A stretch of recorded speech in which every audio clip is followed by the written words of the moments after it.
High. তো চারটে শাঁখ বাজিয়ে আমি দেখিয়ে দিলাম। আমার কাছে চারটে শাঁখই ছিল। তো ওই দিন ইচ্ছে করলে আমিও বাজাতে পারতাম, কিন্তু আমি বাজাইনি কেন? আমি কুসংস্কার একদম বিশ্বাসে নই, কুসংস্কারে বিশ্বাস তো নই। আর আজকে অনেক দিন পরে এই শাঁখটা বাজালাম। এটা প্রেশার দিয়ে বাজাতে হচ্ছে, মানে এটা খুবই, দেখুন কত বড় ভারী একদম। এটা আমি এই টেবিলে সাজিয়ে রাখার জন্যই কিনেছি। তাই ঠোঁটটা ফুলে গেছে, এই যে এখানটা একটুখানি পিঙ্ক হয়ে গেছে। এটা রেগুলার বাজানো হয়, সন্ধ্যাবেলা আমাদের সন্ধে দেওয়া হয়, রেগুলার বাজানো হয়। আর ভারী, এগুলো প্রচণ্ড ভারী। আর এইটা ফার্স্ট, আমার লাইফের ফার্স্ট, মানে আমি যখন বিয়ে করি আমার ঘরে সন্ধে দেওয়ার জন্য, যখন আমি বিয়ে করেছিলাম তখন আমার 14 বছর বয়স ছিল। 14তে পা দিয়েছি, আমি বিয়ে করেছি। তা তখন আমাদের এটা দক্ষিণেশ্বর থেকে কেনা 35 টাকার শাঁখ। এটা 35 টাকার শাঁখ, মানে 35 রুপিস অনলি এটা। আর এটা আমি প্রায় 20, 21, 22 বছর এরম হবে, এক্স্যাক্ট মনে নেই, তবে 20 বছরের ওপরে। এটা আমি দীঘা থেকে নিয়ে এসেছি। তখনকার দিনে 800 টাকা মতো নিয়েছিল এটা, 800 টাকা। আর এটা ওই 1000 টাকার ওপরে এই শাঁখটা। এটাও দীঘা থেকে নিয়ে এসেছি আমি। এটা দীঘা থেকে, এটা দক্ষিণেশ্বর থেকে। আর এটা হচ্ছে যেরকম পুজোর বাসনের সব জিনিস পাওয়া যায় পুজোর দোকানে। এটা জলশঙ্খ, যেটা আমাদের সোশ্যাল মিডিয়ায় খুব ভাইরাল হয়েছে। এটা আমার কাছে ছোট আছে জলশঙ্খ। এটা মুখটা কাটা হয় না, এটা বাজানো যায় না।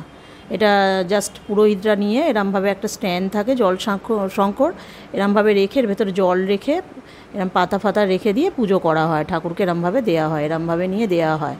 এটাকে বাজানো যায় না। তো আমরা সোশ্যাল মিডিয়া দেখলাম একজন বড় নায়িকা, তিনি এরম করে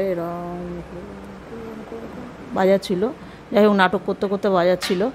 ওইসব নাটক না করে আমাদের মেয়েদেরকে আরও কঠোর হতে হবে, অনেক কঠোর হতে হবে। আমাদের মেয়েরা এখন আর কেউ ঘরে বসে থাকে না, সব কাজে কর্মে, যে যার কাজে কর্মের জন্য সব রাস্তাঘাটে বেরোতে হয়। তো এরকম কোনো কিছু অন্যায় দেখলে সেটা নিজেকে একটুখানি, কি বলবো, নিজে একটু চালাক চতুর হতে হবে। আর এখানে যদি বলেন, আপনারা বলতেই পারেন যে লেডি ডাক্তার কি চালাক চতুর ছিল না, না শিক্ষিত ছিল না? তা যদি গ্যাংরেপ হয়, এক থেকে একাধিক লোক থাকে, তাহলে সে যত বড়ই মহিলা চালাক চতুর হোক না কেন, কিছু করতে পারবে না সেই ক্ষেত্রে। তা মেয়েটাকে তো অকালে, মানে ওকে প্ল্যান করে সব কিছু, ও যেহেতু সব কিছু জানতে পেরেছে, যে যা যা দেখছি আমি কদিন খবরে, সেটার থেকেই বলছি, যেহেতু ও ভেতরের সব ব্যাপারটা জানতে পেরেছে, অনেক কিছু জেনে ফেলেছে, ওই জন্য ওকে পৃথিবী থেকে সরিয়ে দেওয়া হলো। আর যেগুলো হয় ব্ল্যাকমেল করতো ওকে, যেগুলো ও করেনি সেগুলো তার জন্য রাখছিল কিছুটা, আর সব কিছু জানতে পেরেছে বলে ওকে প্রিপ্ল্যান করেই সরিয়েছে। তো যাই হোক, এরকম যেন অঘটন না ঘটে আমাদের পশ্চিমবঙ্গের মধ্যে। আর এরকম অঘটন ঘটে গেল, একটা বাবা মায়ের কোল খালি হয়ে গেল। তা সেখানে হচ্ছে, তো আমাদের মুখ্যমন্ত্রী এটা সঠিক বিচার করুক। উনি যেন, উনিও একটা মহিলার, এবং আমাদের মুখ্যমন্ত্রী আমাদের মায়ের সমান। তা উনি ভালো করে বিচার করে, ভালো করে করে, যারা এর সাথে জড়িত, একজন না, এখানে একাধিক লোক আছে, তা তাদেরকে সবকটাই চিহ্নিত করে বেরিয়ে ওদের কঠোর থেকে কঠোরতম শাস্তি দিতে হবে।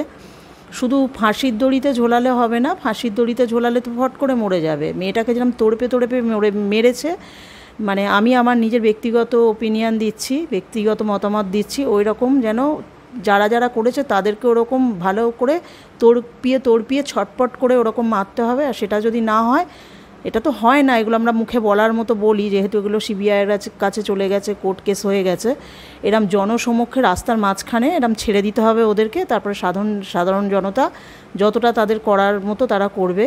এই শাঁখ বাজিয়ে, ঝাঁঝ ঘণ্টা, প্রদীপ জ্বালিয়ে, এগুলো বাড়িতে ওই যে বলছে না, করোনা হয়েছে, সন্ধেবেলা দিয়া জ্বালান, প্রদীপ জ্বালান, হ্যাঁ, ঝাঁঝ বাজান, থালা বাজান, বাটি বাজান, যার ঘরে যা আছে, শাঁখ বাজান। এগুলো বাজালেই ধর্ষণ বন্ধ হয়ে যাবে না? এগুলো বাজালেই অপরাধ বন্ধ হয়ে যাবে?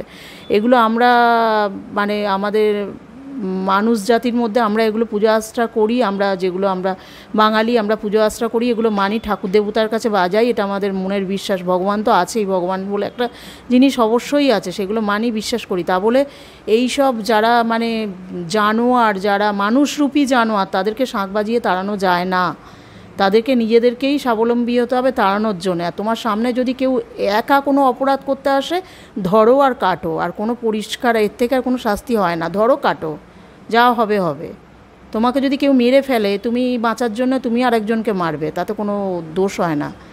তোমাকে যদি কি মেরে ফেলছে, তুমি মরে গেলে, তার কী হলো? যতটা ক্ষমতা থাকে, একজন যদি হয়, তুমিও লড়ো তার সাথে, যতটা পারবে তুমি লড়বে। শাঁখ বাজিয়ে এই বাজিয়ে কিছু প্রতিবাদ হয় না, কিচ্ছু প্রতিবাদ হয় না। সব সবই আস্তে আস্তে চাপা পড়ে যাবে, সব চাপা পড়ে যাবে। তবুও চাইছি না চাপা পড়ে যাক, এটার একটা বিচার হোক, এটাই চাইছি, একটা বিচার হোক। আমিও একটা মহিলা, আমারও দুটো মেয়ে আছে, হ্যাঁ, তারাও বাইরে বেরোয়, তারাও রাস্তাঘাটে বেরোয়, তারাও কাজকর্ম করে।